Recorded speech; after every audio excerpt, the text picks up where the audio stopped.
Assalamu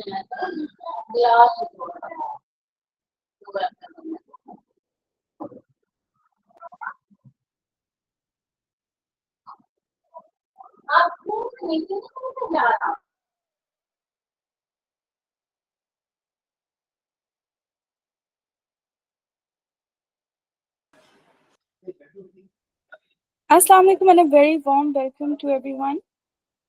My name is Sama Nadeem and I'm absolutely delighted to be your host for today's session of Opening Minds Mental Health Awareness Series, brought to you by Teen Therapy Wellness, Wellbeing Hub, We Protect You, and Amna Ansari.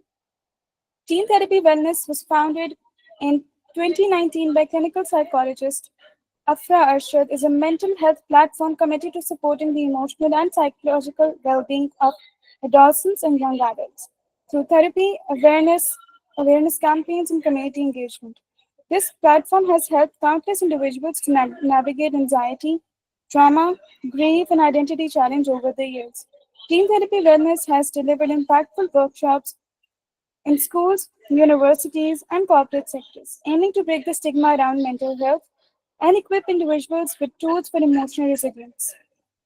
At the heart of Teen Therapy Wellness is our CEO and founder, Ms. Afra Arshid, a clinical and counseling psychologist with over 7 years of experience. She specializes in trauma-informed therapy, emotional regulation, CBT, REBT, psychoanalysis. Afra has conducted hundreds of one-on-one sessions with teens and young adults, and her commitment to community healing is evident in many platforms she has trained, taught, and collaborated. It is now my honor to introduce our esteemed speaker for today, Ms. Iram Shahzadi. We are honored to welcome Ms. Iram to our Teen Therapy Wellness Opening Minds Mental Health Awareness series. She's a clinical psychologist who specializes in therapy for adults and adolescents, addressing a wide range of psychological challenges including anxiety, depression, OCD, phobia, eating disorder, personality disorder, hallucinations, and delusions. Moreover, she has her expertise in CBT, REBT, and DBT, and systematic desensitization as well. So she was a very suitable guest for today with the topic early signs, timely support, developmental delays, and red flags. Without further ado, I would hand over the floor to Ms. Irin. Over to you, Ms. Irin.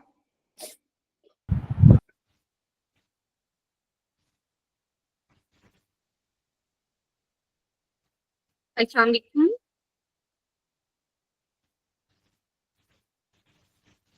Assalamu alaikum. My screen is visible? No, ma'am, not yet. I think it's visible. No, ma'am, आप दोबारा share करें. Okay.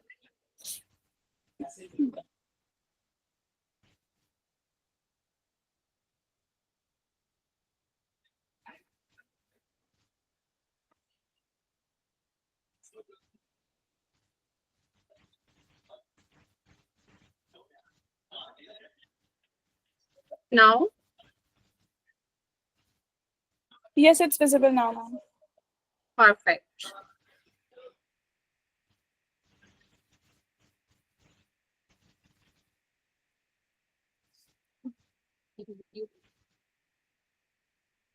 So, assalamu alaikum everyone. I hope you are all doing great. First of all, I would like to say thank you to Teen Therapy Wellness team, and special thanks to Ms. Afra Arshad. She arranged such an insightful sessions for us, and we learn a lot of things in every session. And I'm so glad to have you such an brilliant participants as well. So they always participate in every session, and I also want to say thank you to all my colleague speakers. She explained such an insightful session for us, and we learned a lot of things from them. So its credit goes to Ms. Afra Arshad. So today my topic is developmental delay.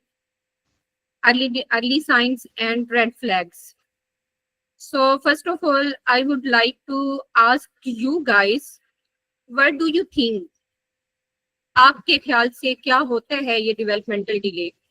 So you can write, you can share your experience in chat box. Thank you. I am giving you 1 minute so you can share. Please, it's a safe space. Feel free and share your experience.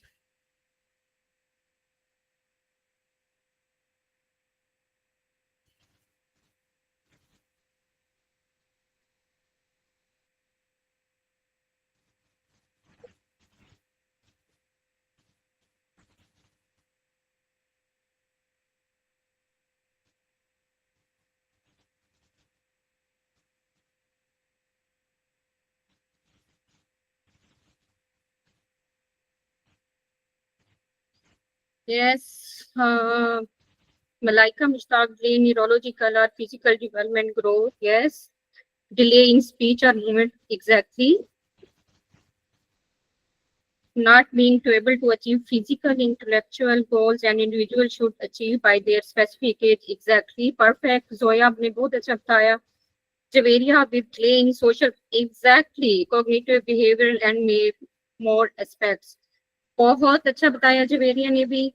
Someone toddler taking much more time in developing other than others. बिल्कुल.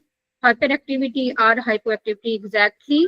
Sundar's developmental delay are related to a person physical and mental. Exactly. Perfect. Sundar's ने बहुत अच्छा बताया. बिल्कुल यही है developmental delay. Child is taking longer than usual to reach certain milestone. Exactly. Perfect. बिल्कुल सही बताया इकरा आपने कि जो बच्चे हैं अर्ली डेवलप. सुमैया ने क्या बताया कि early developmental delay is the age in which child started to hold his neck, sitting, crawling, walking. Exactly. Perfect. I'm so glad that you people have a lot of knowledge about it. Exactly. I'm really appreciate to all of you. Thank you so much for sharing your such an insightful words, and it will helpful for us today. I am learners, you are learner, we are learners. So please feel free and stay with me. Thank you very much. So first of all, I would like to say I'm going to tell you about developmental delay in my point of view. You people also shared and different views and all were explained very well.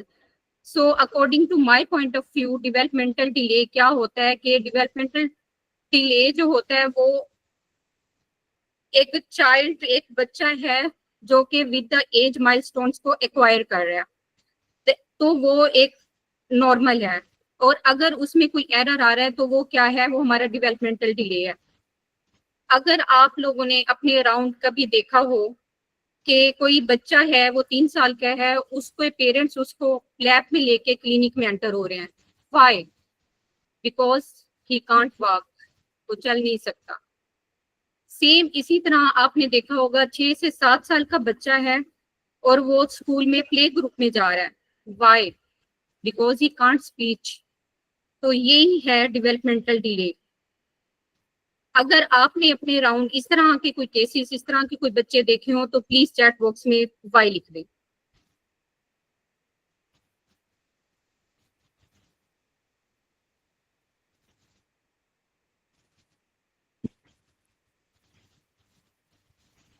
अब हम देखेंगे कि according to, अच्छा सबसे पहले आपको पता होना चाहिए कि माइलस्टोन क्या है. माइलस्टोन का मतलब है to acquire a certain skill, कोई ऐसी चीज जो कि नई सीखना या उसमें महारत हासिल करना. बच्चों में जो माइलस्टोन होते हैं वो आफ्टर बर्थ वक्त के साथ साथ they acquired different skills are different types. For example जैसे आप लोगों ने बताया वॉक, स्पीक, लिसन. अब पेरेंट्स के लिए ये बात जानना जरूरी है कि बच्चे में मेंटली और फिजिकली एज के मुताबिक डेवलपमेंट ठीक से हो रही है या नहीं, या वो बाकी बच्चों से पीछे है. एक माह का बच्चा है, वो 1 से 3 माह का बच्चा, 1 से 6 माह का बच्चा है और वो स्पोर्ट के साथ बिठाते हैं तो वो बैठ जाता है. दैट इज कॉल्ड कि ये एक उसकी नॉर्मल डेवलपमेंटल डिले है. सिमिलरली इसी तरह का एक बच्चा है जो कि 1 साल का है और उसको आप स्पोर्ट के साथ बैठाना चाहते हैं बट वो नहीं बैठ सकता, तो that is called developmental delay. तो आज हम सबसे पहले अकॉर्डिंग टू एज माइलस्टोन्स को देखेंगे कि अकॉर्डिंग टू एज माइलस्टोन्स कौन से हो सकते हैं। 1 to 3 मंथ्स में अगर हम बात करें,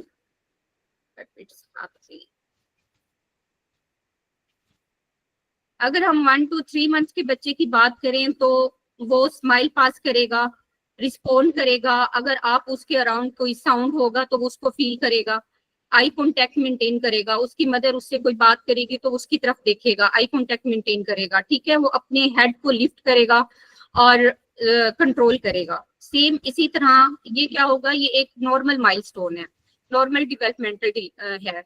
अगर सेम इसी तरह है 4 to 6 मंथ का बच्चा है तो वो चीजों को ग्रैब करेगा, करने की कोशिश करेगा, रोल ओवर करेगा, बैठने की कोशिश करेगा, फर्स्ट उसकी विनिंग डाइट स्टार्ट हो जाएगी, वो उसको फील करेगा और उसका जो है टीथिंग प्रोसेस वो स्टार्ट हो जाएगा। अगर हम 7 to 9 मंथ्स की बात करें तो उसमें बच्चा जो है वो क्रॉल करना, क्रॉलिंग स्टार्ट कर देता है, खड़े होने की कोशिश करते हैं, स्पोर्ट के साथ अपने हैंड और फिंगर की स्किल चीजों को पकड़ने की कोशिश करते हैं। उसके बाद कलर से वो फेमिलियर होता है, वो अपने कलर्स को देख सकता है और उसके बाद जो है ना वो बबल स्टार्ट कर देता है। अगर हम इसी तरह 10 to 12 मंथ्स की बात करें तो उसमें जो है बच्चा वो देख सकता है, आपको सुन सकते हैं, वर्ड्स को अंडरस्टैंड कर सकते हैं, बता सकते हैं, बोल सकते हैं, वर्ड्स को फाइंड कर सकते हैं और वो चीजों को पहचान सकता है, रिकॉग्नाइज कर सकता है। सेम इसी तरह सिमिलरली अगर हम 13 to 18 मंथ्स बच्चे की बात करें तो वो स्क्रिबल कर सकते हैं, ठीक है।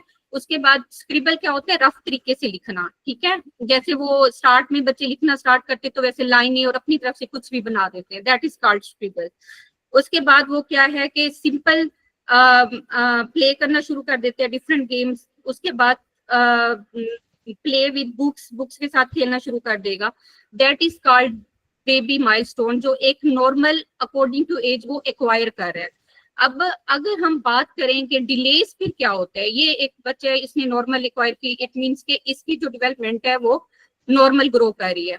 और सेम इसी तरह अगर ये चीजें बच्चा एक्वायर नहीं कर रहा विद अकॉर्डिंग टू एज, जैसे 1 to 3 मंथ्स में वो स्माइल पास नहीं कर रहा, रिस्पॉन्स नहीं कर रहा, 7 to 9 मंथ्स में वो क्रॉल नहीं कर रहा, इवन के 1.5 मंथ का हो गया है, 1.5 ईयर का सॉरी हो गया, स्टिल वो क्रॉल नहीं कर पा रहा, स्पोर्ट के साथ खड़ा नहीं हो पा रहा, that is called developmental delay.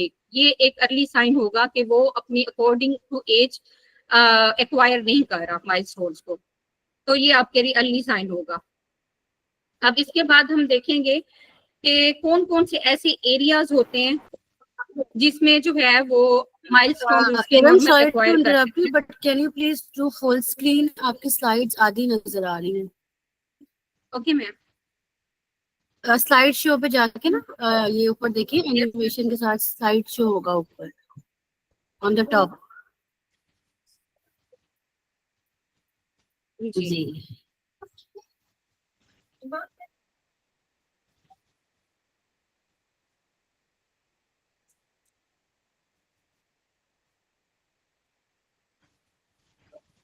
अब ठीक है। It's still the same.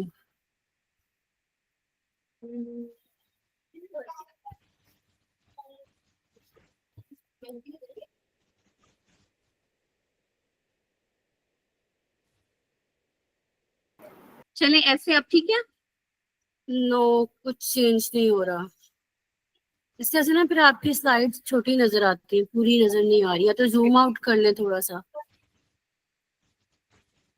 जी अब ठीक है। नहीं, आपकी कुछ चेंज नहीं हो रहा, सेम। मैम हमारे पास जूम हो जाता है, अगर हम स्क्रीन पे करके ऐसे जूम करें ना तो जूम हो जाता है। जी जूम हो जाता है, लेकिन आप देख सकते हैं ऊपर वाला नजर नहीं आ रहा, swear and fall into 5 basic areas. ये मैम इस जी अब ठीक है, इसमें जस्ट बताया हुआ है कि areas of child developmental delays, तो कौन कौन से ऐसे एरियाज होते हैं जिसमें डेवलपमेंटल डिले होते हैं या वो नॉर्मली एक्वायर कर रहे होते हैं। Did you see? ठीक है ठीक है, आई होप कि नेक्स्ट स्लाइड्स में भी सारा कवर हो जाए। Okay, perfect.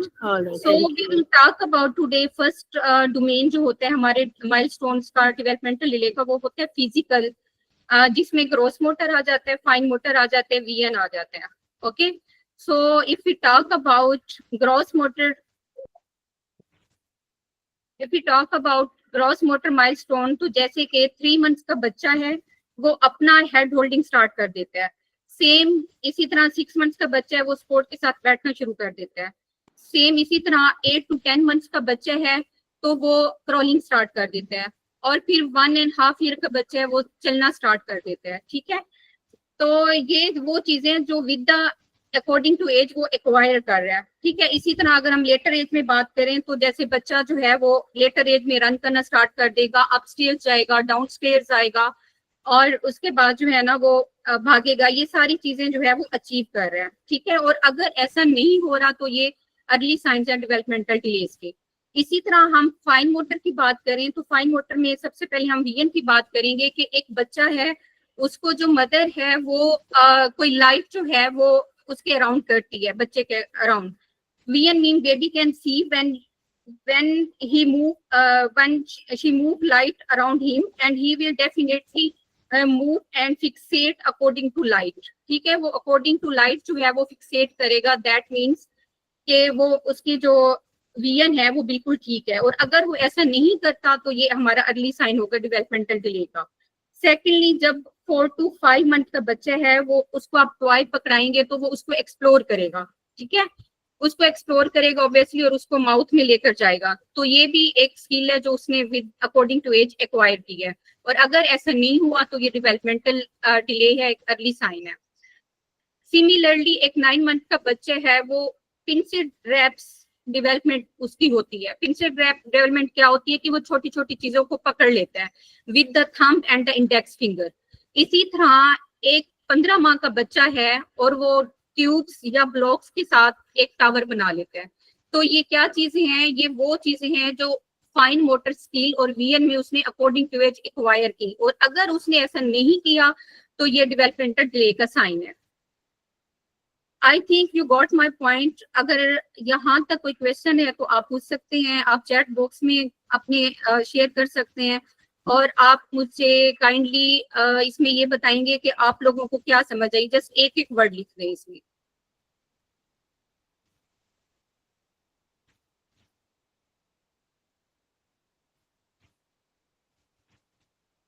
उसके बाद हम नेक्स्ट डोमेन में जाते हैं जो कि है हेयरिंग एंड स्पीच। ठीक है, हेयरिंग एंड स्पीच क्या होता है कि एक बच्चा है, अगर एक बच्चे की हेयरिंग ऑब्वियसली हेयरिंग इंटैक्ट है तो ऑब्वियसली वो बोल नहीं सकता, वो बोल नहीं पाएगा। ठीक है, उसका जो स्टार्टर रिफ्लेक्स है, बच्चा एकदम जैसे दरवाजा बंद करे और उसके साथ वो एज के साथ राइम सुनता है, वो अपने नाम से फेमिलियर होता है। ठीक है, वो सुनता है, उसको बोलो तो वो रिस्पॉन्ड देता है। अगर उसके साथ उसको जो है similarly nowadays speech delay are very common. ठीक है, इसमें क्या होता है कि 1 year का बच्चा है वो फर्स्ट वर्ड बोल रहा है जैसे माँ, माँ, पा, बा। ठीक है, और अगर वो ऐसा नहीं कर रहा तो वो उसका स्पीच डिले है। तो ये किससे एसोसिएट करेगा? ऑटिज्म से। जैसे कि आप लोगों को ऑटिज्म का होगा आइडिया थोड़ा, जिसको आइडिया है वो शेयर कर दे चैट बॉक्स में। और जो ऑटिज्म होता है वो क्या होता है वो मैं थोड़ा सा आपको बेसिकली बता देती हूँ। Autism spectrum disorder is a neurological disorder affecting communication, social and interaction and behavior, that is called autism। तो अगर एक बच्चा है उसका जो है वो आपने अक्सर देखा होगा, हमारे यहाँ क्या होता है अनफॉर्चुनेटली कि एक बच्चा 2 से 3 साल का हो गया और वो सिंगल वर्ड भी नहीं बोल रहा। तो हमारे बड़े क्या कह रहे होते हैं, कुछ बच्चे लेट बोलते हैं, नो प्रॉब्लम, कोई मसला नहीं है, आपने परेशान नहीं होना। कुछ बच्चे 4 साल में बोलते हैं, 5 साल में बोलते हैं। तो वो ऐसा करते हैं और अनफॉर्चुनेटली हमारे अंदर अवेयरनेस नहीं होती पेरेंट्स में, केयर गिवर में। तो वो इस चीज को वेट करते हैं कि बच्चा बोलेगा, चले ठीक है 3 में नहीं बोला 4 में बोलेगा। इवन वो परेशान होते हैं, स्टिल वो वेट में होते हैं कि बोलेगा बोलेगा बोलेगा। फिर एट दी एंड क्या होता है कि बच्चा नहीं बोल पाता और उसका जो जब उसको चेकअप के लिए लेके जाते हैं तो फिर उसका डायग्नोज होता है जी ये ऑटिज्म का प्रॉब्लम है इसको। तो उस टाइम क्या होता है कि टाइम गुजर चुका होता है और उस वक्त जो है ना रिकवरी के चांसेस बहुत कम होते हैं, बहुत एफर्ट करनी पड़ती है, बहुत पेनफुल होता है वो पेरेंट्स के लिए कि वो जिस तरह बच्चे को जो है उसकी स्कूलिंग लेट स्टार्ट होती है, उसको बाद में स्पीच थेरेपिस्ट के पास लेके जाते हैं और उसके बाद उनके पास और कोई ऑप्शन नहीं होता फिर वो उस स्ट्रगल में लग जाते हैं। लेकिन अगर यही चीजें टाइम पे हम लोग इसको फाइंड आउट कर लें तो बच्चा इस प्रॉब्लम से बच जाता है, टाइमली उसको जो है वो टाइमली डायग्नोज हो जाता है, टाइमली उसको ट्रीटमेंट स्टार्ट हो जाता है, तो बच्चे की रिकवरी के चांसेस उतने ज्यादा होते हैं। चैट बॉक्स में देख लेते हैं।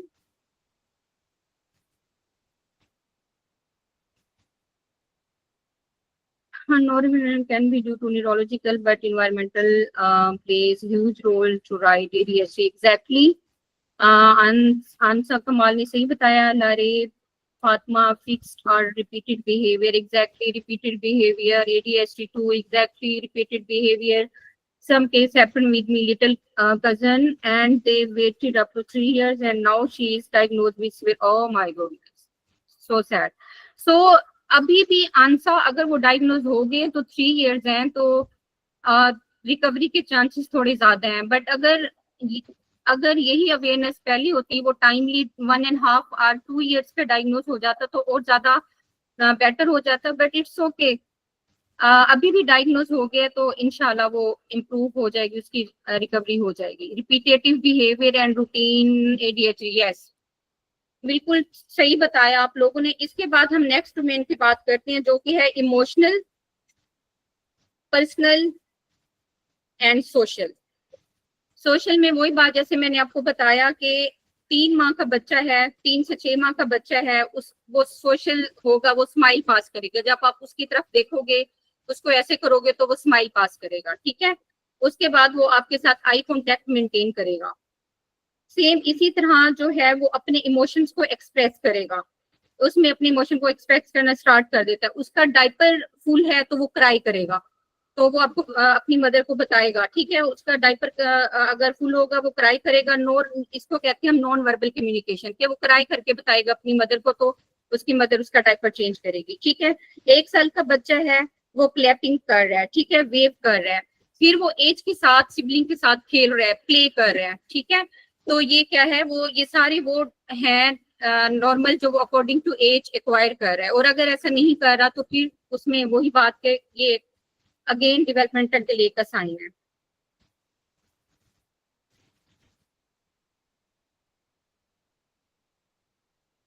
उसके बाद हम जो है ना, आई होप ये आप लोगों को सारी डोमेन समझ आ गई होंगी।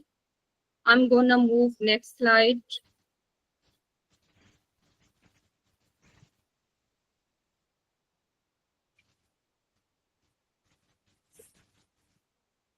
जी, आप लोग मुझे काइंडली ये बताएं कि ये सारी चीजें आपने पढ़ ली, आपको पता चल गया कि नॉर्मल माइलस्टोन्स क्या होते हैं, डेवलपमेंटल डिले क्या होता है।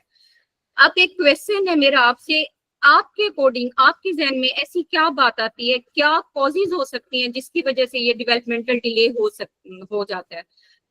तो मैं इसमें जो है ना अकॉर्डिंग टू, अगर आप इसके रूट काज मुझे कोई बता दे तो आई विल रियली अप्रिशिएट।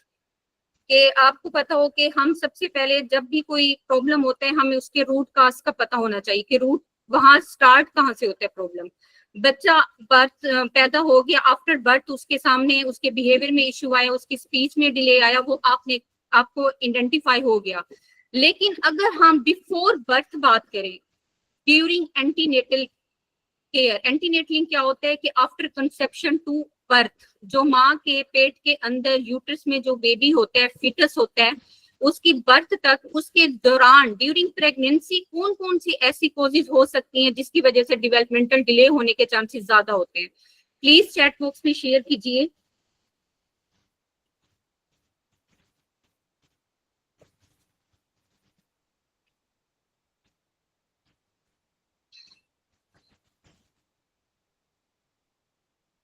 जी, तो अगर हम बात करें जेनेटिक्स की, ठीक है, जेनेटिकली क्या क्या डिलेज हो सकते हैं। जैसे एक अगर हम एंटीनेटलिंग को देखते हैं कि एक माँ के पेट के अंदर बच्चा है, उसकी प्रेगनेंसी चल रही है और उसमें जो है उसको खुदा न खास्ता कोई इन्फेक्शन हो गया है। वो इन्फेक्शन टॉन्सिलाइटिस हो सकता है, फेरेंजाइटिस हो सकता है, कोई भी हो सकता है। फेरेंजाइटिस, अगर हम फेरेंजाइटिस टॉन्सिलाइटिस की बात करें तो जब भी कहीं पे वर्ड टिस का आता है, TIS, that means inflammation. Inflammation क्या होती है?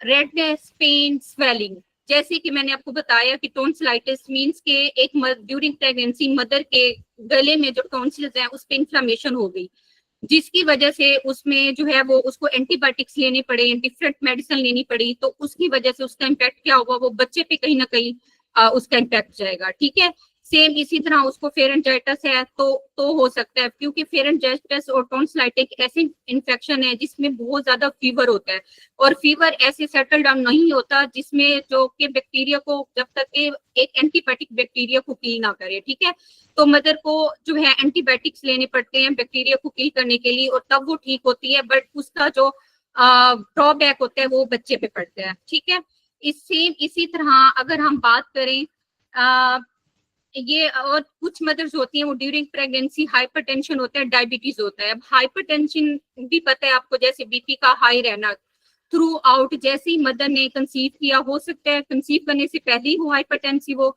और ऐसा भी हो सकता है कुछ मदर्स जो होती हैं उनमें डायबिटीज या हाइपरटेंशन होती है वो ड्यूरिंग प्रेगनेंसी होती है। ठीक है, उनको होती ही प्रेगनेंसी है, लेकिन वो जैसे ही डिलीवरी होती है उसके बाद वो खुद ठीक हो जाती है। तो ये एक और इशू हो सकता है during pregnancy, diabetes and hypertension. ठीक है, हाइपरटेंशन है तो ऑब्वियसली उसमें उसको एंटी हाइपरटेंशन मेडिसिन लेनी पड़ेगी। डायबिटीज के लिए उसको हो सकता है इतनी ज्यादा हो कि उसको इंसुलिन भी लगवानी पड़े।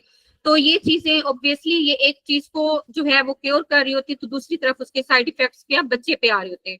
अगर हम पेरीनेटल की बात करें तो पेरीनेटल कहते हैं एट बर्थ। जी हाँ, कुछ ऐसे डेवलपमेंटल डिलेज होते हैं जो बर्थ के टाइम की वजह से बच्चे में आ सकते हैं। Suppose that birth asphyxia. Birth asphyxia क्या होता है? Lack of oxygen. कि जब बच्चे की डिलीवरी होती है, सम टाइम ऐसा होता है जो माँ में पोजीशन होती है बेबी की, या वो कफेलिक होती है या वो ब्रीच होती है। कफेलिक होती है तो यानी कि बच्चा नॉर्मली, अगर बच्चे का पहले हेड है तो वो नॉर्मली डिलीवर हो जाते हैं। अगर सेम इसी तरह ब्रीच प्रेजेंटेशन है कि बच्चे का सर नीचे टांगे ऊपर की तरफ है, तो उसमें सम टाइम ऐसा होता है कि फोर्सेप्स डिलीवरी करनी पड़ती है। फोर्सेप्स इंस्ट्रूमेंट्स का यूज करके बच्चे को बाहर की तरफ खींचना पड़ता है, जिसकी वजह से थोड़ा सा डिले होता है और बच्चे में जो है ना बर्थ एस्फिक्सिया के चांसेस ज्यादा होते हैं, उसमें लैक ऑफ ऑक्सीजन के चांसेस ज्यादा होते हैं। ठीक है, एक ये हो सकता है, कॉज हो सकता है। उसके बाद इनकेफ्लोपैथी। इनकेफ्लोपैथी क्या होते हैं? ये एक डिसऑर्डर और डिजीज होते हैं किस चीज का? ब्रेन का। सेम इसी तरह होता है मेनिंजाइटिस। ये हम सारी मैं काजिज वो बता रही हूँ जो एक ब्रेन पे इफेक्ट करती हैं, जिसकी वजह से बच्चा मेंटली ग्रोथ नहीं कर पाता, उसके जो है न्यूरोट्रांसमीटर जो ब्रेन केमिकल्स होते हैं वो इम्पैक्ट होते हैं, और उस बच्चे का आईक्यू लेवल कम होता है, और नॉर्मल बच्चों की निस्बत वो उसकी ग्रोथ कम होती है। ठीक है, तो क्योंकि हम साइकोलॉजिस्ट हैं, हम फिजिकली भी इसको साथ साथ डिस्कस करेंगे, लेकिन हम मेंटली अगर देखें तो मैं आपको सारी डिजीजेस वो बता रही हूँ जो कि ब्रेन की वजह से होती है। ठीक है, वो कौन कौन सी हो सकती है? मेनिंजाइटिस होते हैं inflammation of the meninges. Meninges क्या होता है? ये कवरिंग होती है ब्रेन की और स्पाइनल कॉर्ड की। ठीक है, जब स्पाइनल कॉर्ड और ब्रेन की कवरिंग में इन्फ्लेमेशन हो जाती है तो उसको कहते हैं मेनिंजाइटिस, जिसमें जो है वो बच्चे को हाई ग्रेड फीवर होते हैं, उसमें फिट्स वगैरह होते हैं, तो उसकी वजह से भी उसके ब्रेन पे बहुत ज्यादा इफेक्ट पड़ता है, जिसकी वजह से वो किसी ना किसी डिसऑर्डर का शिकार हो जाता है। उसके बाद आ जाते हैं इनकेफ्लाइटिस। इनकेफ्लाइटिस क्या होता है? वही जहां पे भी ये इसका वर्ड आएगा दैट मीन्स इन्फ्लेमेशन। तो inflammation of the brain, brain के अराउंड जो आप बच्चे के वेंट्रिकल्स हैं उसमें एक्स्ट्रा फ्लूइड आ जाता है, जिसकी वजह से जो है इनकेफ्लाइटिस हो जाता है। ठीक है, अगर हम इस तरह एक और हाइड्रोकेफलस डिजीज है उसकी बात करें, उसमें क्या होता है? सीएसएफ। सीएसएफ क्या होता है? Cerebrospinal fluid. जो सेरिब्रोस्पाइनल फ्लूइड है वो उसकी एक्स्ट्रा क्वांटिटी हो जाती है अराउंड द ब्रेन, जिसकी वजह से जो है वो डेवलपमेंटल डिले आता है। ठीक है, उसके बाद जो है जिस्म की वजह से जो है उनका आईक्यू लेवल कम हो सकते हैं, मेमोरी शॉर्ट हो सकती है, मस्कुलर स्टिफनेस हो सकती है, मसल्स का खिंचाव हो सकता है, वॉकिंग इश्यूज हो सकते हैं, न्यूरोट्यूबल डिफेक्ट्स हो सकते हैं। न्यूरोट्यूबल डिफेक्ट्स क्या होता है कि जब mother during pregnancy folic acid कम लेगी, उसकी प्रॉपर डोज नहीं हो लेगी, तो फोलिक एसिड की कमी की वजह से जो है उसमें क्या होता है? न्यूरल ट्यूब डिफेक्ट आते हैं। वो अब कैसे फाइंड आउट होता है? अगर आफ्टर बर्थ हो तो आपके पास कोई ऑप्शन नहीं होता, आपका बच्चा जो है वो प्री मेच्योर बर्थ हो सकती है, उसकी आईयूडी हो सकती है, इंट्रायूट्राइन डेथ हो सकती है।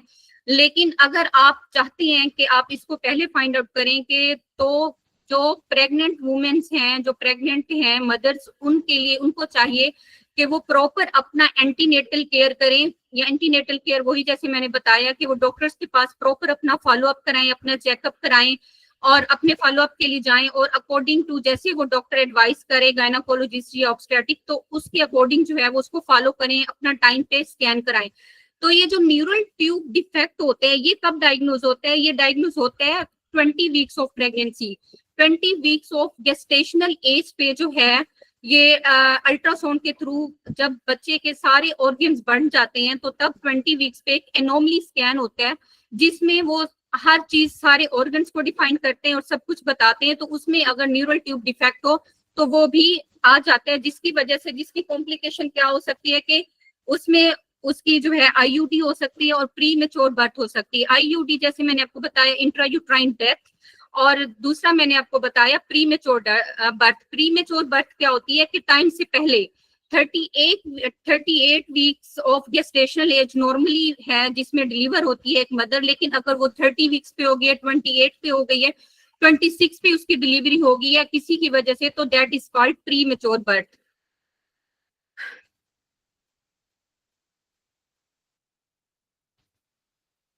ठीक है, इसमें लो बर्थ वेट भी आ सकते हैं जब ऑब्वियसली जब एक बच्चा प्री मेच्योर बर्थ होगी तो ऑब्वियसली उसका जो वेट होगा वो भी कम होगा।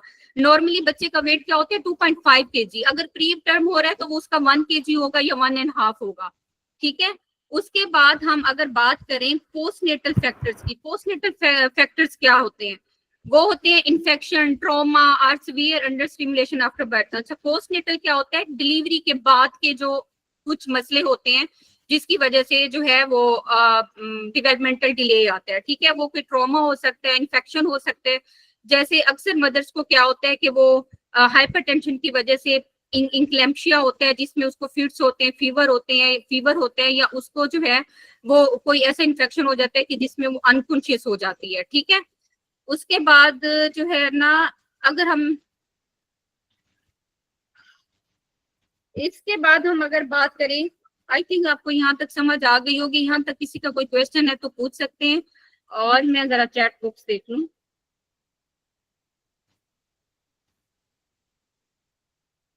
Zoya abnormal mutation in sex cell, exactly ये मैं अब नेक्स्ट आपको बताने वाली हूँ जोया, कि इसमें जो है वो क्रोमोसोम्स की ज्यादा होने की वजह से कौन कौन सी डिजीज हो सकती है, ये हम जेनेटिक्स कंडीशन पे अब बात करेंगे। Stress, anxiety, drug use, high blood pressure, exactly mother general health use yes मैया आपने बहुत अच्छा बताया। Javeria, poor nutrition during exactly poor nutrition की वजह से भी डेवलपमेंटल डिले आती है। जवेरी ने बहुत अच्छा पॉइंट रेज किया है। प्रीमेच्योर बर्थ बिल्कुल, low blood levels exactly, diet issue, social stress, depression exactly इसमैया बहुत अच्छा बताया आपने। और thank you Ansa for sharing. Actually I was asking about how it related to communication domain, they can pay attention so he learn speech, social, ठीक है, और speech therapy and occupational therapy exactly, physiotherapy, behaviour therapy and required, जी बिल्कुल ये हो सकता है। They also have challenges with working memory exactly, stress, anxiety, आंसा have been telling them from you just okay perfect। so अब तक अगर आपको जो मैंने ये बताई है कॉजेज, इसमें कुछ मैंने मेडिकल टर्मिनोलॉजी भी यूज की है, तो वैसे तो माशाल्लाह से अब सब पार्टिसिपेंट्स बहुत ब्रिलियंट हैं और आपके पास बहुत नॉलेज है, आप आराम से अंडरस्टैंड कर जाते हैं। लेकिन फिर भी अगर किसी को कोई मेडिकल टर्मिनोलॉजी मैंने ऐसी यूज की और उनको डिफिकल्टी हो रही हो अंडरस्टैंड करने में, तो यू कैन आस्क। ठीक है, तो फिर हम नेक्स्ट चलते हैं। न्यूरल ट्यूब डिफेक्ट का मैंने आपको बताया था कि उसकी वजह से होता क्या है कि ये कब डायग्नोज होता है? ये होता है फर्स्ट ट्राइमेस्टर, प्रेगनेंसी होती है उसके 3 ट्राइमेस्टर्स होते हैं, first trimester, second trimester, third trimester. First trimester होते हैं first 3 month, second 3 month second, और लास्ट वाले 3 मंथ्स थर्ड ट्राइमेस्टर। तो फर्स्ट ट्राइमेस्टर में फोलिक एसिड जो है वो लेना बहुत जरूरी होता है। जब मदर किसी वजह से वो नहीं ले पाती तो उसकी वजह से जो है न्यूरो ट्यूब डिफेक्ट होते हैं, जिसकी वजह से बच्चे की जो स्पाइन का एंड है वो सही तरीके से प्रॉपर से नहीं बन पाता, और जिसकी वजह से जो होता है वो स्पाइना बाइफिडा बन जाता है, एक मोटा सा आलू टाइप, एक सिस्ट टाइप, एक उभार सा होता है जिसके अंदर इन्फ्लेमेशन होती है, फ्लूइड हो सकता है, और उसमें बच्चे के बचने के चांसेस नहीं होते, बहुत कम, 10% होते हैं और 90% बच्चों की अनफॉर्चुनेटली डेथ हो जाती है।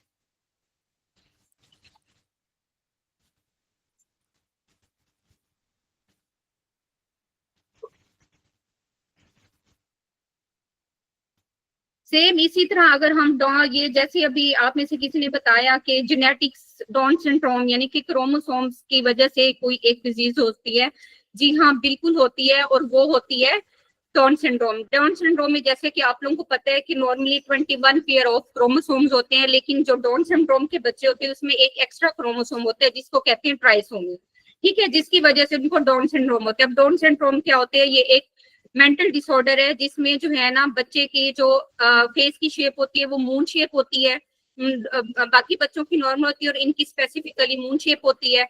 उसके बाद इनकी आईज बहुत छोटी होती हैं, इनकी शॉर्ट नेक होती है। तो ये इस तरह के बच्चे होते हैं, ठीक है, जिसमें जो है वो बाद में ग्रो तो करते हैं, नॉर्मली लाइफ को लेके चलते हैं, लेकिन उनमें जो है आईक्यू कम होता है और बाकी बच्चों की निस्बत, नॉर्मल बच्चों की निस्बत उनकी ग्रोथ भी कम होती है, उनकी हाइट भी कम होती है और उनका आईक्यू भी कम होता है। लेकिन इसमें अगर एक कैरेक्टरिस्टिक्स की बात करें तो इनमें खास बात यह होती है कि ये म्यूजिक को बहुत इंजॉय करते हैं, ठीक है, कहीं भी म्यूजिक होगा तो बगैर उसके बगैर सीखे वो जो है ना वो उसको प्रिटेंड करना शुरू कर देते हैं, उसको एंजॉय करना शुरू कर देते हैं, that is called down syndrome, ठीक है। इसी तरह ये जो है, इसी तरह हम बात करें अगर कजन्स मैरिज की, जी हाँ, जेनेटिक्स में एक और भी रिसर्चेस काफी मैंने देखी हैं जिसमें जो है वो कजन्स मैरिज का बताया गया है कि कजन्स मैरिज अगर हो तो उसमें थैलीसीमिया के चांसेस बहुत ज्यादा होते हैं। थैलीसीमिया क्या होता है, थैलीसीमिया एक इनहेरिटेड ब्लड डिसऑर्डर है जिसमें क्या मैनिफेस्ट करता है, लो रेड ब्लड सेल, जो रेड ब्लड सेल होते हैं वो कम बनते हैं जिसकी वजह से उनका एच भी कम होता है, हीमोग्लोबिन कम होता है, ठीक है। तो उसमें क्या होता है कि फिर थ्रू आउट जितनी लाइफ होती है बच्चे की, अल्लाह ताला ने जितनी लाइफ दी होती है उसमें consistently after 1 month, some time after 15 months, it's depend on the duration, कि उसको जो है वो ब्लड की जरूरत पड़ती है, उसको ब्लड ट्रांसफ्यूज करवाना पड़ता है। ये एक और बहुत पेनफुल सिचुएशन होती है फॉर द पेरेंट्स, ठीक है। अब इसमें मैंने एक रिसर्च की, उसमें मैंने 2025 के जो है 2015 के सॉरी मैंने केसेस निकाले, तो उसमें उन्होंने बताया हुआ था कि 280 मिलियन जो है केसेस फाइंड आउट हुए हैं 2015 में, किसके, थैलीसीमिया के, जिसमें 16,800 डेथ्स हुई हैं। Oh my God.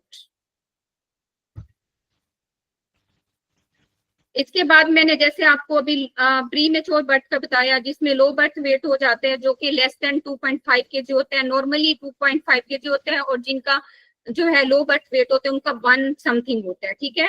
और उसके बाद वही जैसे आप में से किसी ने पुअर न्यूट्रिशन का बताया, न्यूट्रिशन के भी बहुत बड़ा रोल है। सम टाइम ऐसा होता है कि अनफॉर्चुनेटली हमारी जैसे आजकल पाकिस्तान में पॉवर्टी बहुत ज्यादा है, महंगाई इतनी ज्यादा है कि एक जो प्रेग्नेंट वुमेन है जिस तरह उसको प्रॉपर वाइटामिन, एक अच्छी फूड लेनी चाहिए वो बेचारी नहीं ले पाती, समहाउ किसी वजह से वो नहीं ले पाती वो प्रॉपर। कुछ लोग जो है ना किसी और जैसे सिम्टम्स होते हैं फर्स्ट ट्राइमेस्टर में, अक्सर फीमेल्स को वॉमिटिंग, नोजिया इस तरह का रहता है, तो वो उससे उसमें भी उनसे डाइट नहीं ली जाती, तो इसका भी इम्पैक्ट जो है वो हमारे बच्चों की डेवलपमेंटल डिले पे पड़ता है, ठीक है।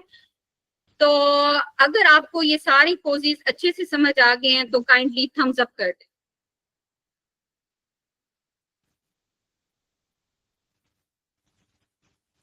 So I'm gonna move next slide.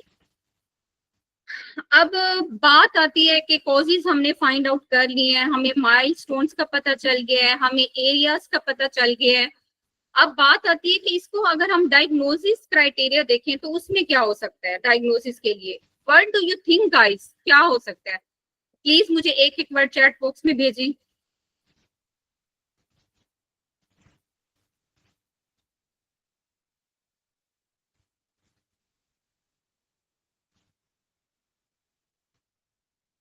उसके बाद हम साइंस की बात करते हैं।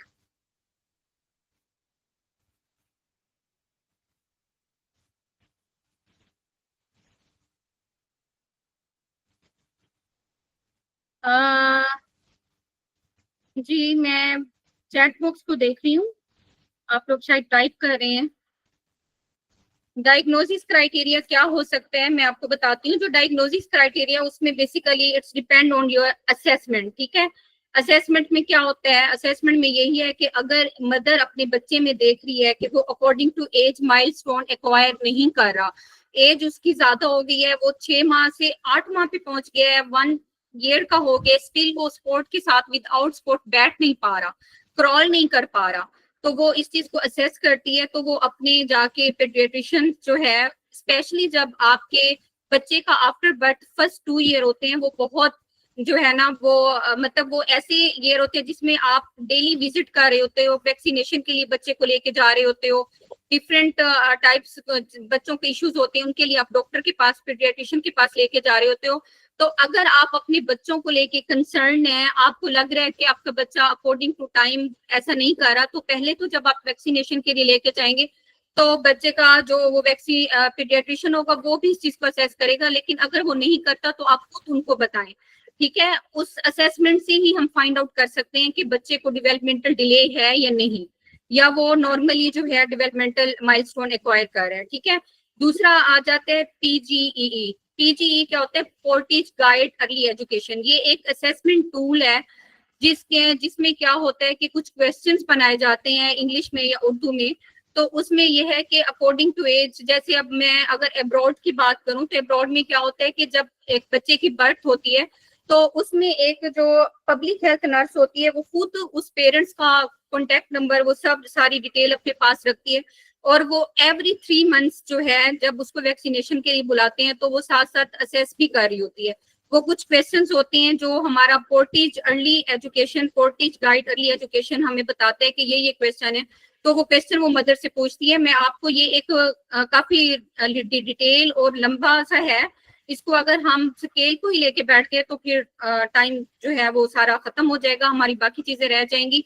तो इसमें मैं जस्ट आपको एग्जांपल दे देती हूँ कि जैसे उसमें वो उसका बेबी का नेम, उसके पेरेंट का, फादर का एज और कहाँ से आए वो सारा लिख के उसके बाद वो उसमें क्वेश्चनिंग करती है कि क्या आपका बच्चा जब आप उसको बुलाते हैं तो वो आपको आई कांटेक्ट करते हैं, क्या वो आपको देख पाते हैं, अगर 2 साल का बच्चा है तो वो क्या उसको रंगों की पहचान है, वो कलर्स को देख सकते हैं, वो क्या आपका बच्चा जो है वो उसे पता चलता है कि शर्ट्स को वो पहनने की कोशिश करते हैं या हेल्प लेते हैं। तो इस तरह के डिफरेंट क्वेश्चंस होते हैं अकॉर्डिंग टू एज, जिसमें मदर से पूछती है। तो उसमें फिर ये है कि हम उसमें क्रॉस कर देते हैं, जो चीजें उसमें नहीं होती, जो होती है उसको टिक कर देते हैं, और बाद में उसको जो है उसका रिजल्ट निकालते हैं, तो उससे हमें आइडिया होता है कि इसका डेवलपमेंटल डिले है ये नहीं, ठीक है। सेम इसी तरह डायग्नोसिस के लिए वही साइकोलॉजिस्ट के पास अगर आपको लग रहा है कि आपके मदर को लग रहा है कि उसका बच्चा अकॉर्डिंग टू एज नहीं बोल पा रहा, वो 3 से 4 साल का हो गया स्टिल वो नहीं बोल रहा, तो वो स्पीच थेरेपिस्ट से कांटेक्ट करें, वहां जाके उनको दिखाएं, ठीक है। अगर बिहेवियर इशू आ रहे हैं तो वो साइकोलॉजिस्ट को दिखाएं, और ये सारी चीजें उनमें ऑब्जर्व करें। अब ऑब्जर्वेशन भी एक आ जाता है डायग्नोस, जिसमें आपको कम्युनिकेशन, बिहेवियर, सोशल इंटरेक्शन, ये सारी चीजें जो मैंने अभी आपको बताई, या आप एक मदर को चाहिए कि वो सारी चीजें ये ऑब्जर्व करे, और इसमें जहां पे आपका बच्चा फॉल कर रहा है वो जाके अकॉर्डिंग टू हिज और हर प्रॉब्लम वो जाके उनसे कांटेक्ट करे, साइकोलॉजिस्ट से, थेरेपिस्ट से, पेडियाट्रिशियन से, सो दैट टाइमली उसके जो है डायग्नोज हो और उसके बाद उसके ट्रीटमेंट स्टार्ट हो।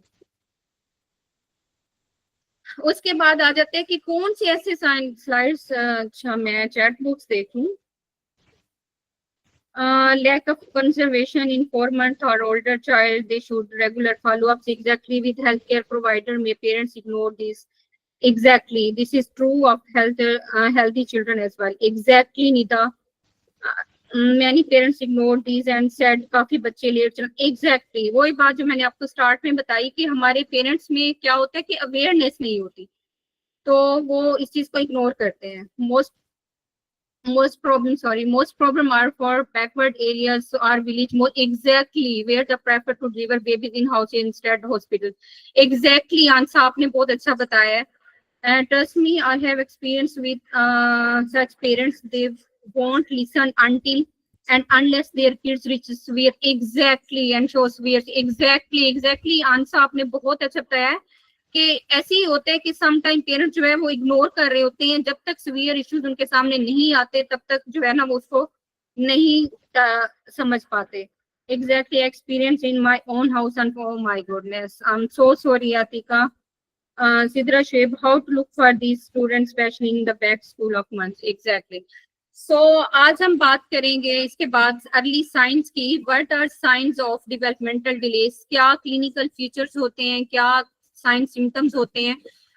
जैसा कि अभी मैंने पिछली स्लाइड्स में भी आई थिंक आपको सब कुछ बताया है काफी ज्यादा, तो उसके अकॉर्डिंग हम एक बार फिर देख लेते हैं. जैसे कि रोलिंग ओवर डिले आता है बच्चों में, बच्चे बैठ नहीं पाते, टाइम पे क्रॉल नहीं कर पाते, चल नहीं पाते, एंड ट्रबल होते हैं विद फाइन मोटर स्किल. जैसे मैंने अभी आपको फाइन मोटर स्किल्स का बताया कि वो पेंसिल ग्रैप्स नहीं कर सकते, ठीक है. उसके बाद प्रॉब्लम होती है अंडरस्टैंडिंग में, बट अदर से एग्जैक्टली उनको अंडरस्टैंड करने में प्रॉब्लम होती है. ट्रबल विद प्रॉब्लम सॉल्विंग, उनसे प्रॉब्लम सॉल्व नहीं होते. Issues with social skill, exactly वो सोशल इंटरेक्ट नहीं कर पाते. Problem talking or talking late, या तो वो जो है ना प्रॉब्लम बोलने में प्रॉब्लम लड़खड़ा के बोल रहे होते हैं, या फिर वो लेट बोलते हैं, या फिर वो बोलते ही नहीं है. डिफिकल्टी रिमेम्बरिंग थिंग, चीजों को याद करने में डिफिकल्टी हो रही होती है. Inability to connect action with consequences. Exactly, जब ये सारे सिम्टम्स होते हैं उसके बाद इनके जो है कॉन्सिक्वेंसेज होते हैं, एग्जैक्टली होते हैं. अब हम बात करेंगे रेड फ्लैग्स पे.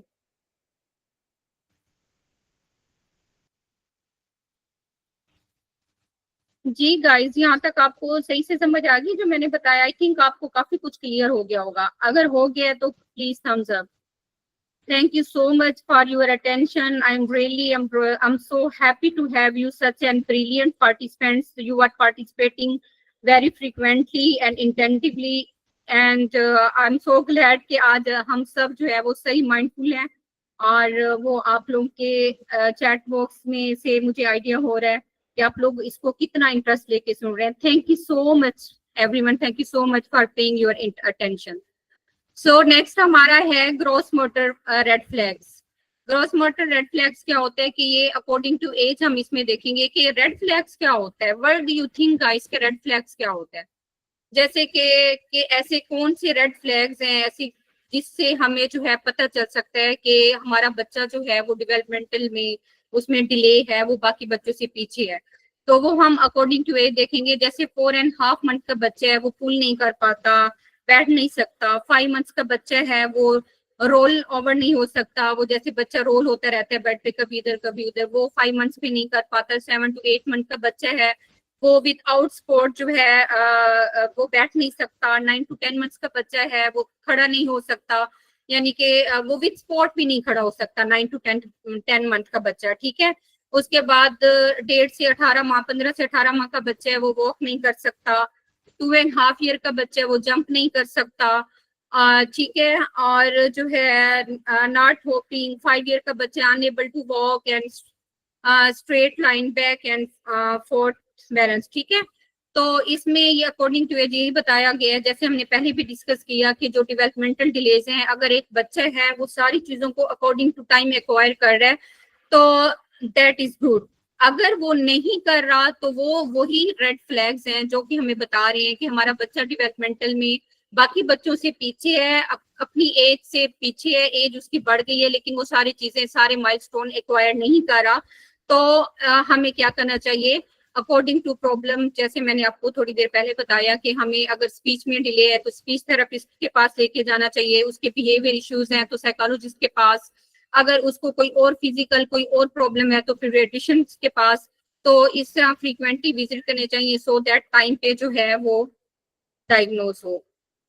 उसके बाद ये वो थे हमारे ग्रॉस मोटर रेड फ्लैग्स. अगर हम बात करें फाइन मोटर रेड फ्लैग्स की, तो फाइन मोटर रेड फ्लैग्स क्या होते हैं? ये 18 मंथ्स पे जो है आपने बच्चे में देखने हैं कि आपका बच्चा है वो पिंसिल ग्रैप्स नहीं कर रहा, वो थंब से जो है वो फिंगर से थंब से चीजों को नहीं पकड़ पा रहा, पिकअप नहीं कर रहा, और छोटी छोटी चीजों को नहीं पकड़ रहा, उसको एक्सप्लोर नहीं कर रहा. आपका बच्चा जो है वो फिंगर के साथ चीजों को टच नहीं कर पा रहा. पिक्चर्स उसको दिखाएं तो वो उसको नहीं एक्सप्लोर, उसको नहीं पहचान पा रहा कि ये किस चीज की है. और उसके बाद आपका बच्चा है वो चीजों को जो है कंटेनर में पुट नहीं कर पा रहा. Your child not able to be both hands during play. children to prefer one hand over the other. Your child movement seems shaky or stiff. ठीक है, तो ये वो फाइन मोटर स्किल्स हैं जो कि आपका बच्चा जो है वो अकॉर्डिंग टू एज एक्वायर नहीं कर पा रहा, तो वो लेट है, तो ये हमारे फाइन मोटर स्किल्स हो जाएंगे। ठीक है, इसके बाद जो है, अब यहाँ तक जितना मैंने आपको पढ़ाया, आप लोगों को जो समझ आई, तो इस पे मेरा आप लोगों से एक क्वेश्चन है जो मैं पूछूंगी। आप इसको जो है अनम्यूट करके भी बता सकते हैं और आप जो है चैट बॉक्स में भी बता सकते हैं। ठीक है, तो मेरा क्वेश्चन है आज का, how do develop delays affect daily life? जो डेवलपमेंटल डिलेज हैं वो आपकी डेली लाइफ पे क्या इफेक्ट डालते हैं? What do you think, guys? Please share your experience, share your insightful knowledge in chat box. I'm waiting for you.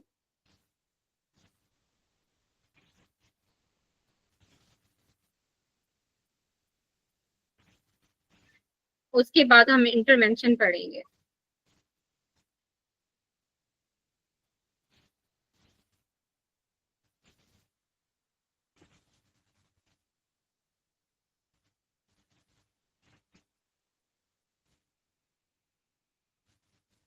Chat box देख लेते हैं।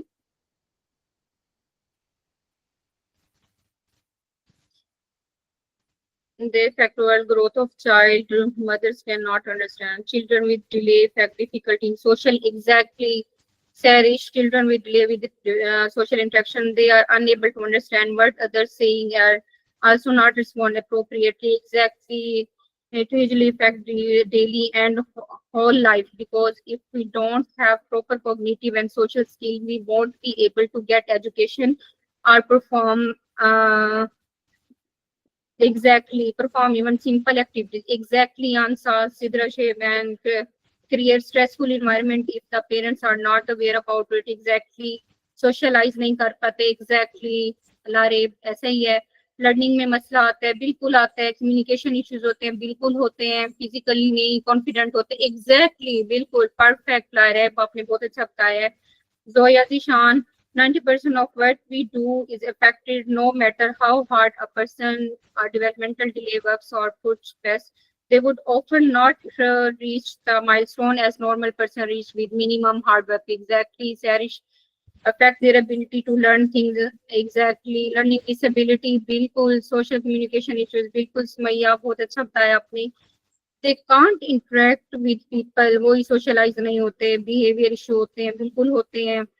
इमोशनल रेगुलेशन इम्पैक्ट करती है, बिल्कुल ऐसे ही है। Parents and kids both suffer social interaction. Exactly, Atika आपने बहुत अच्छा बताया। Children can not even walk. Exactly, Azmat आपने बहुत अच्छा बताया। लर्निंग डिफिकल्टीज आती हैं, don't understand new concept. Exactly, perfect, thank you so much for sharing your word. Exactly, बहुत अच्छा सबने बताया।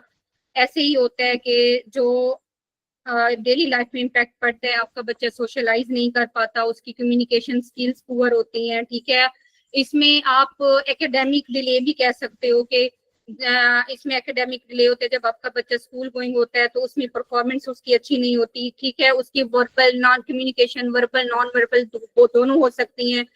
ठीक है, difficulty with adaptive new situation. ठीक है, उसको न्यू सिचुएशन में अडेप्ट करने में प्रॉब्लम होती है। बिल्कुल ऐसे ही है। ठीक है, चलिए अब हम इसकी इंटरवेंशन पे बात करते हैं। टाइम भी हमारा energy. Intervention, so what do you think guys, क्या इंटरवेंशन हो सकती है डेवलपमेंटल डिले बच्चों की? आप भी शेयर करें, मैं भी आपको बताती हूँ। I think you have a lot of knowledge even than me. I felt that. Exactly, आप लोग अकॉर्डिंग टू माय पॉइंट आप लोग बता रहे हैं। जो मैं सोच के बैठी होती हूँ वो मेरे पार्टिसिपेंट पहले ही मुझे बता रहे होते हैं। Very good, excellent participants. I'm so glad to have such an brilliant and active participants with me today. So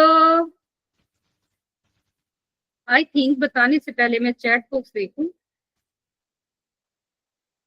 Physical and cognitive rehabilitation, awareness first. Exactly, awareness first. Proud of you all.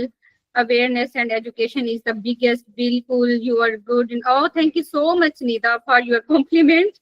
Sidra Shoaib, sharp observation, awareness about milestone at least till 2 year postnatal and prenatal. Exactly, Sidra Shoaib, you got my point. I'm really proud of you कि मैंने जो prenatal, perinatal, postnatal बताया वो सब आपने understand किया और उसके अकॉर्डिंग आपने बताया. I am so proud of you. Thank you so much Sidra. Thank you so much. Azmat Khan, family role is first priority. Exactly, Azmat. Sumaya, therapist bhi. Exactly, awareness, free therapy, communication, physical therapy, for motor skills, focus on supporting children with delay, physical, emotional development, vehicle, CBT, parent-child interaction. No, I think so जो CBT होता है वो एक थोड़ा late हो जाता है. हम अर्ली डेवलपमेंट की बात कर रहे हैं. जो स्पीच, बिहेवियर, इमोशन, इन चीजों को, जो सीबीटी होता है उसमें ये होता है कि इरेशनल थॉट्स आती हैं. वो एक आई थिंक जब आपका बच्चा एक स्टेबल हो जाता है, स्टेबल एज पे पहुंच जाता है, देन आप उसमें ऑब्जर्व करते हो कि उसमें इरेशनल थॉट्स हैं कि नहीं है. ठीक है. Parents should not neglect their kids if they are giving birth to their exactly and they should be sport. बिल्कुल आंसर आपने बिल्कुल सही कहा. Oh my goodness, I'm so confused. What should I say? What should I told you about intervention because you know very well than me. यही चीज मैं आप लोगों को बताने वाली थी. एग्जैक्टली ऐसी है. अर्ली इंटरवेंशन में क्या होना चाहिए कि आपकी अर्ली इंटरवेंशन में सर्विसेज जैसे कि चाइल्ड डेवलपमेंटल में प्रोग्नोसिस, आपका प्रोग्नोसिस जो है वो टाइमली होना चाहिए. आप जो अपने बच्चों में डेवलपमेंटल डिले देखें तो उसमें physical, occupational, speech and therapist can help address specific developmental delay. बिल्कुल आप अपने फिजिकल और जो है ऑक्यूपेशनल स्पीच थेरेपी पीडियाट्रिशियन के पास टाइमली अपने बच्चे को लेके जाएं ताकि जो डेवलपमेंटल डिले हैं वो सामने आए, डायग्नोसिस उनका अच्छा हो, उसका ट्रीटमेंट स्टार्ट हो. Specific education, special education program can provide tailored support for children with developmental. Exactly बिल्कुल ऐसा ही है. स्पेशल एजुकेशन जो है वो आपका टाइमली बच्चे में जो है वो डेवलपमेंटल डिलेस का वो जो है प्रोवाइड कर सकते हैं, सपोर्ट कर सकते हैं. इसमें जो आपके प्रोफेशनलिस्ट होते हैं, प्रोफेशनल होते हैं, वो आपको हेल्प आउट कर सकते हैं. लेकिन इन सब के लिए एफर्ट किसको करनी है? पेरेंट्स को. सबसे पहले जो बच्चा है वो पेरेंट्स के पास होता है, वो मदर के पास होता है. मदर ही इसमें जो है वो कर सकती है, आइडेंटिफाई कर सकती है कि इसको क्या प्रॉब्लम है. सो आज के टॉपिक के बाद मेरा एक और क्वेश्चन है आप लोगों से, and I hope, my God, I hope you will definitely tell such an insightful words. How can you support a child with developmental delay? ठीक है, आपने जो है ना डेली लाइफ के इफेक्ट भी बता दिए. अब एक जो है वो चिल्ड्रन है, हाउ कैन यू सपोर्ट, उसको आप कैसे सपोर्ट कर सकते हैं a child with developmental delay. आपके सामने, आपकी सोसाइटी में, आपके अराउंड आपने देखा कोई ऐसा बच्चा जो जिसमें डेवलपमेंटल डिले है. ठीक है, आप जो है उसको कैसे सपोर्ट करेंगे? कौन बताएगा? Can I answer? क्या? श्योर. मिस, जैसे अब हमें अल्हम्दुलिल्लाह we know about developmental delays, not only developmental delays but also कि उसकी क्या वजूहात होती हैं, किस तरह इंटरवेंशन कर सकते हैं. तो सबसे पहली चीज तो ये कि लेट सपोज कि मेरे अगर फैमिली में, चले फैमिली को छोड़े, मेरे पड़ोस में कोई ऐसा बच्चा जो कि मुझे लगता है मेरी ऑब्जर्वेशन से कि है ऐसा, तो अब सबसे पहले तो मैं ये नहीं कहूंगी कि उसकी अम्मी को जाके बोलूंगी कि आपका बच्चे में ये मसला है, क्योंकि ज़ाहिर है उसकी अम्मा मुझे दोबारा आने नहीं देंगी. उसका तरीका ये है कि पहले आहिस्ता आहिस्ता मे बी मैं उनको अवेयर करूँ या इस तरह बताऊँ कि आपको पता है मैंने एक वर्कशॉप ली थी और उसमें कुछ इस तरह की चीज़ें बताए थे और माशाल्लाह हम लोग आजकल अपने बच्चों को लेके कितने अवेयर हैं, थोड़ा थोड़ा सा उनके जहन में डालना शुरू करूँ और मे बी शायद एक आध एग्जाम्पल के थ्रू बताऊं कि कुछ इस तरह का कि वो थोड़ी सी मतलब एक तो परेशान भी ना हो कि अच्छा मैं चलो ये करना शुरू कर दूं, लेकिन वो ये कि थोड़ी थोड़ी खुद ऑब्जर्वेशन करे, में भी दूसरी तीसरी दफा के बाद वो चौथी दफा बोले कि अच्छा हाँ सिद्रा मैंने शायद ये नोट किया, फिर मैं बताऊं अच्छा ऐसा कुछ है, चले हम देखते हैं क्या हो सकता है. तो इस तरह करके लाएं, बजाय इसके कि मैं उनके घर जाके उनको बोलूं कि आपके बच्चे में ये मसला है, उन्होंने मुझे घर से बाहर निकाल देना, कहना दोबारा आना भी नहीं. सिद्रा, वेरी वेरी गुड, बिल्कुल परफेक्ट, आपने बहुत अच्छा बताया. एग्जैक्टली सिद्रा, अगर हम Can I ask you one question, Sidra, please? Are you psychologist or student? And I am studying B.Ed और मेरा area of specialization EC and psychology है.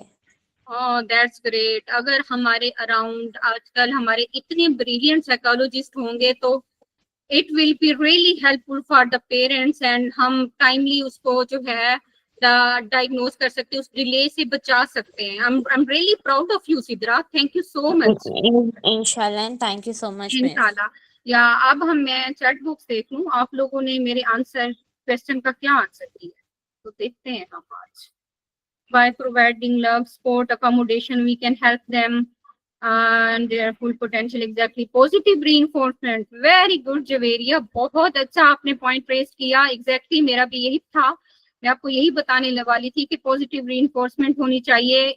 By involving the parents, educate the parents, make them feel safe and thus these delays and problem and manageable. Exactly. There are so many autistic and dyslexic actors and actresses.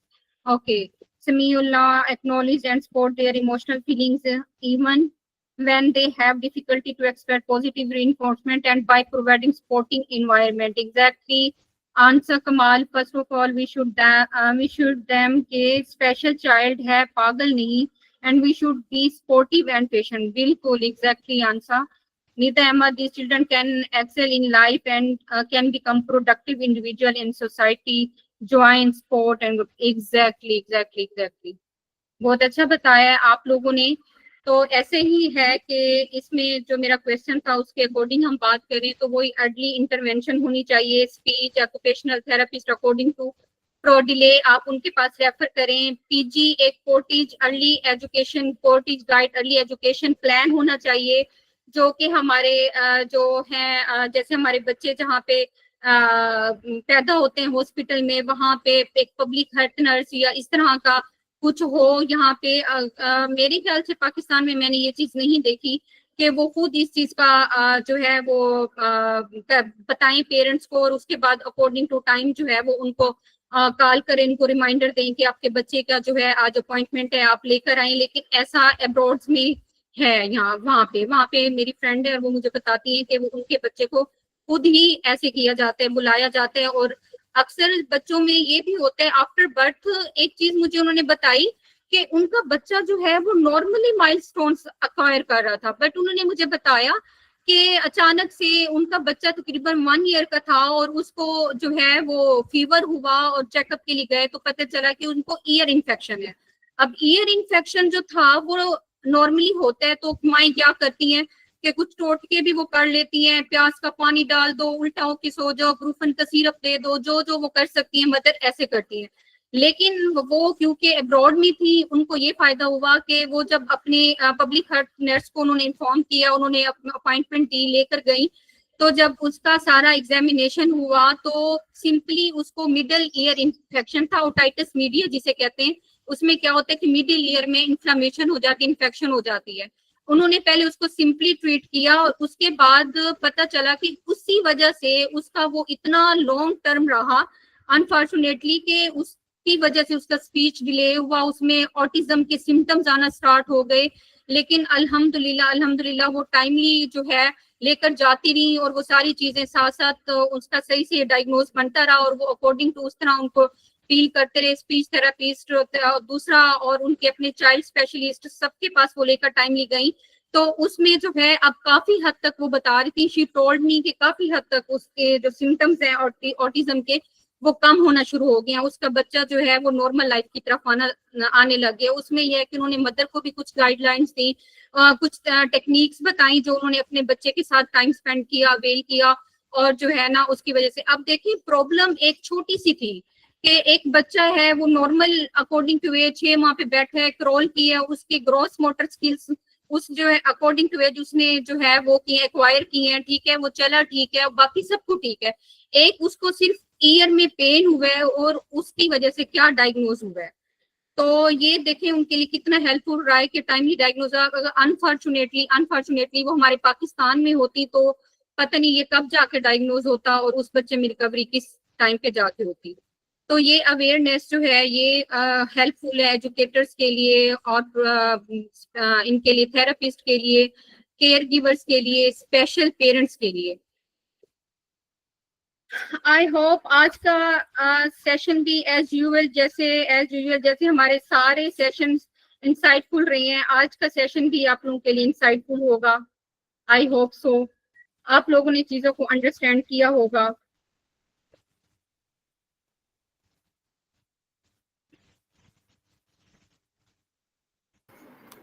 What a wonderful session, Eram. Thank you so much Miss for Afra. wonderfully explaining each and everything. Okay, perfect. After the end of this session, I would like to say something. This is special. After this discussion, I would like to give a home take message to the parents के first 2 years में, initially first 2 year में जो है वो child specialist है, आपके साथ बहुत ज्यादा इंटरेक्शन होता है पेरेंट्स का, बिकॉज वो बच्चे की वैक्सीनेशन चल रही होती है, वेल चाइल्ड विजिट्स होते हैं, तो ऑब्वियसली वो उनके साथ कांटेक्ट होता है। तो आप न्यू पेरेंट्स के लिए मैसेज है कि अगर आप अपने बच्चे को लेकर कंसर्न हैं तो आप जो है उनमें ये चीजें फाइंड आउट करें। अगर आप देखते हैं कोई डिले आ रहा है तो टाइमली जो है वो पीडियाट्रिशियन से डिस्कस करें। ठीक है, टाइमली क्यों जरूरी है? क्योंकि जितना जल्दी डेवलपमेंटल डिसऑर्डर जो होगा वो डायग्नोज होगा, डिटेक्ट होगा, उतनी जल्दी इंटरवेंशन होगी। जितनी जल्दी इंटरवेंशन होगी उतनी जल्दी रिकवरी होगी। जितनी अच्छी रिकवरी होगा उतना ही उस बच्चे के लिए बेनिफिशियल होगा, उसकी नॉर्मल लाइफ जो है वो बहुत अच्छी होगी और जो है उसकी क्वालिटी ऑफ लाइफ इंप्रूव होगी। So thank you so much for today session. अगर आप लोगों ने ये आप लोगों के लिए इंसाइटफुल रहा तो प्लीज वो आपके हार्ट्स, आपके क्लैप्स वो सब बता रही हैं। Thank you so much miss अफरा and thank you so very much all participants. I really am so glad to have such an brilliant, and I have no more words to explain that के मैं किस तरह के compliments दूं miss अफरा को और पार्टिसिपेंट्स को। I am really enjoyed it. मुझे ये नहीं लग रहा, मुझे ये एंजाइटी बिल्कुल नहीं हुई कि मैं आज एज अ स्पीकर आप लोगों को पढ़ा रही हूँ। मुझे ऐसा लगा है कि मैं एक क्लासरूम में बैठी हूँ, मैं खुद भी पढ़ रही हूँ, लर्न कर रही हूँ और मैं आप लोगों को भी साथ साथ सिखा रही हूँ। मुझे कोई टीचर पढ़ा रहा है, मैं उनको सुन भी रही हूँ और साथ साथ मैं अपने जो है अपने व्यूज, अपने वर्ड्स में भी उनको एक्सप्लेन कर रही हूँ। बिलीव मी कि आप लोगों ने मुझे ऐसी स्पेस दी, आप लोगों ने मुझे इतना कंफर्टेबल जोन में रखा कि मुझे बिल्कुल फील नहीं हुआ कि मैं एज ए स्पीकर। और believe me, I told to miss Afra कि it will be my first experience as a speaker, और बिलीव मी कि जो पहले मेरी थोड़ी बहुत एंजाइटी थी वो मेरी बिल्कुल खत्म हो गई है। एंड आई होप कि next in the future I will also explain, I will also give a different topic session, insightful session to my participants and to the other population, parents and etc. And I hope कि आप लोगों ने भी enjoy किया होगा। Thank you so much, all of you. Thank you so much, Eram. It's our honor to have you with us. Thank you for your time. Even though when we decided this topic, I was also nervous, thinking it might be a boring topic. I don't know how we are going to, keep it engaged. How we are going to make sure that our participants are also part on it. But I think you made it very engaging. You made it very informative, and yes, it doesn't look like a lecture at all. It actually look like a discussion, और वो भी माशाल्लाह ऐसी discussion कि सारे ही जो है ना वो professionals बैठे हुए हैं और सारे माशाल्लाह अच्छे experience से आए हुए हैं, and they all are sharing their experiencing in the way you have provided the safe space for the audience to speak. It's commendable. We are thankful to you. We are honored to you, and in today's session, even I got to learn a lot. I also have a daughter, and जो जिस तरह से आपने milestones बताएं, developmental delays, and most important thing that we need to have a timely support for that. Awareness is it's a good thing that you are aware about it, but then having a timely support on it, what are the interventions, that how we are going to implement those interventions, वो आपने बहुत अच्छे तरीके से explain किया, and I believe that our audience has also enjoyed it. मैंने आपको पहले भी कहा था that you're going to have a wonderful time, and alhamdulillah, I'm so proud of each participant that are part of Opening Mind series, and this is the first time that we are having a topic that is related to children. Because इससे पहले जितनी भी episodes थी they were focusing on other things and adults के ऊपर ज्यादा focus कर रहे थे, तो this was the first session जिसमें हमने बच्चों को टारगेट किया, बच्चों के बारे में बात की है. So it might sound little dry, little clinical, but आपका जो passion था, आपकी जो energy थी, and the way you have left us with impactful learning experience, all I can say that we all are grateful, we are all thankful, and time हमारा पूरा हो चुका है. So whatever questions that you have, any feedback that you want to give, you can give that on the WhatsApp group, and आपको slides भी share हो जाएंगी, recording भी share हो जाएगी, and I think we're going to wind it up. Thank you so much for your time. Thank you so much to the participants as well. Allah Hafiz. All right. Attendance लग चुकी है. I've already taken your names from the meeting. Inshallah आपको certificates भी timely मिल जाएंगे. Take care of yourself, everyone, and Allah.